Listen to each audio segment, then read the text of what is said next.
transparency of Groom Lake.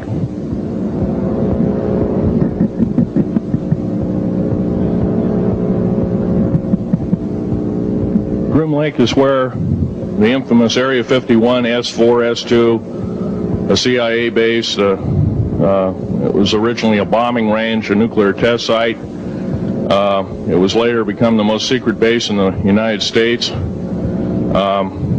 It employs over 18,000 workers who work in shifts of 12 hours at a whack. Most of them work in the cover of darkness, like us. We built 9 underground military bases there, each with an average capacity capable of basically a city underground, roughly 4¼ cubic miles hollowed out underground. They have boring machines, for instance.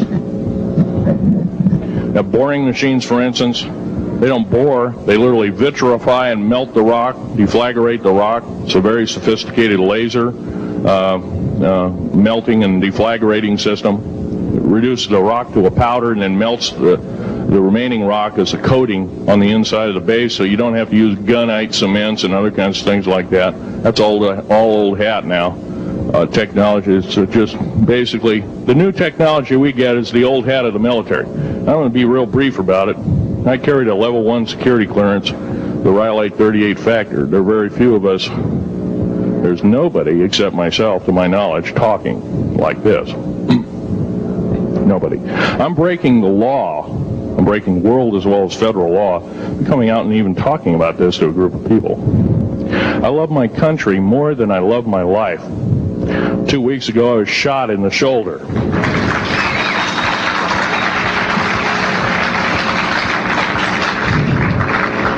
I don't want to gore you women out, but I was shot in the shoulder up here. I recently have become friends of a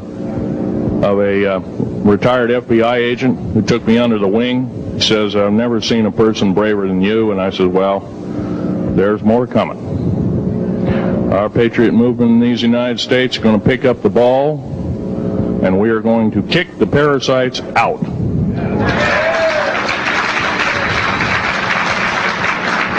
First of all, George Washington and Thomas Jefferson, a few other founding fathers, Patrick Henry to mention a few, all had visions that these United States is going to live 700 years from where they were standing, and that was somewhere around the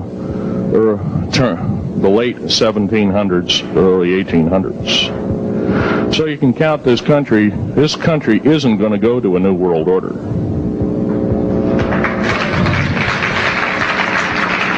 I believe firmly in constitutional law. I'm not very well skilled in it, and that's my embarrassment. But I'm going to be real blunt about it. The government that is now instilled in ruling over us are ruling as we're serfs and they're the kings and queens. Now, that's a feudal system. That isn't even a democracy. We are now being ruled by an autocracy and a technocracy.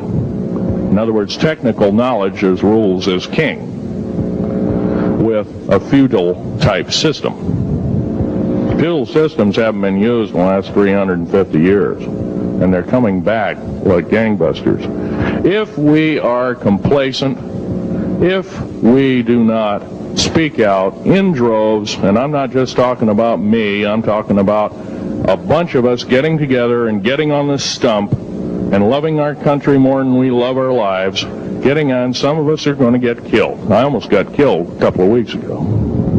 Hadn't been for an a retired FBI man who risked his life, his career, everything, put it all on the line, and he didn't know me from Adam.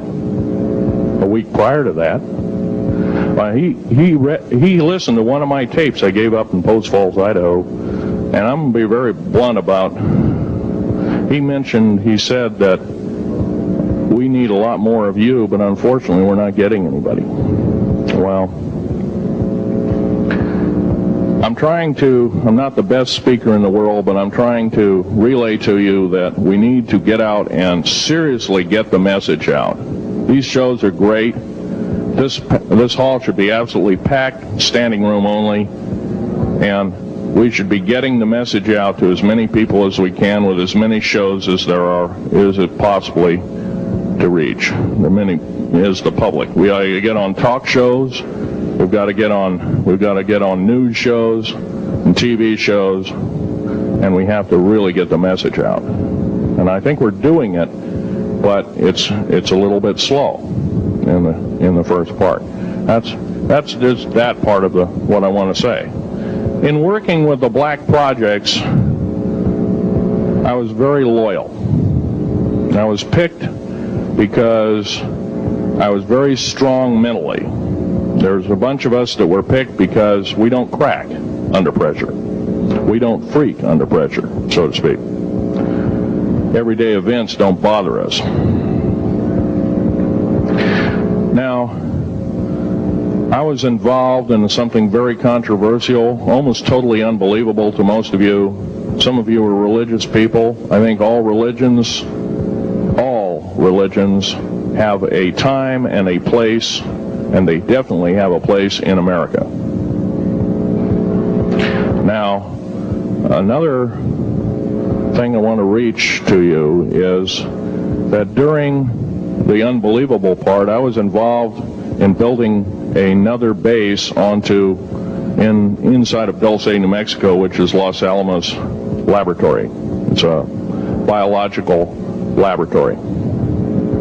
On the southwest part of the Archuleta Mesa, we built an underground facility, a better part of 3 cubic miles hollowed out underground. Then to the southwest of that, we were in the process of the early stages of building. We drilled 4 large tunnel-like holes. Some of them ran 2.5 miles under the surface. Number of the original wells or drilling machines that were used were at the rate of 2 miles a day. It was fairly rapid. The equipment kept coming up broken. So we wanted to go down, we wanted to send somebody down there, a human observer, or human observers in this case, to find out what was going on. Well, to our total surprise, first of all, the government knew all about it. They didn't tell anybody. When I saw Green Beret and Black Beret people encamped inside of our geologist camp, I knew something was up, the gig was up. First of all, I knew all about the alien agenda. I'll explain that in a few minutes. The large alien grays had been encamped there for as best as believed possible about 400 or 500 years. It had been one of their internal bases. And we'd drilled holes right on top of it. All the stinking air, all the black sooty air came right out as soon as the first hole was sunk, and all this soot came up, and well, that's when all the hell broke loose, really, all started. Anyway, after we drilled all 4 holes, it took about 2 days to drill all 4 of them. And when you build an underground base, you drill 4 basic holes, and then you build called stopes or cross-member holes across, and then you use blasting equipment, special blasting equipment by the analyzation of the rock formation, and you literally blast out or tunnel out or deflagrate or melt rock out to build the large rooms that are required for this underground base. Well, in this process, I was lowered down the basket of one of these holes, and about from me to this elderly woman here in the front was sitting a 7-foot-tall alien gray. The stench was worse than the worst garbage can you can imagine. The entity was absolutely horrible. I didn't waste any time. I reached for my pistol. At that time, as an engineer, I didn't have time to carry all the folderol of one of these big submachine guns that all the sea spray and the yellow fruit and all the outer perimeter and inner perimeter security people carried. I carried a little Walter PPK pistol with a 9-shot clip. This was in late August of 1979. Now, you got a regular suit of clothes, you got a regular clothes on, plus you're in almost like a spacesuit environment, and you're reaching for a gun. It's not the easiest thing to do, and then to pop a clip in it and start shooting. And I killed 2 of them. Yes, they're mortal and they do die. However, in the process,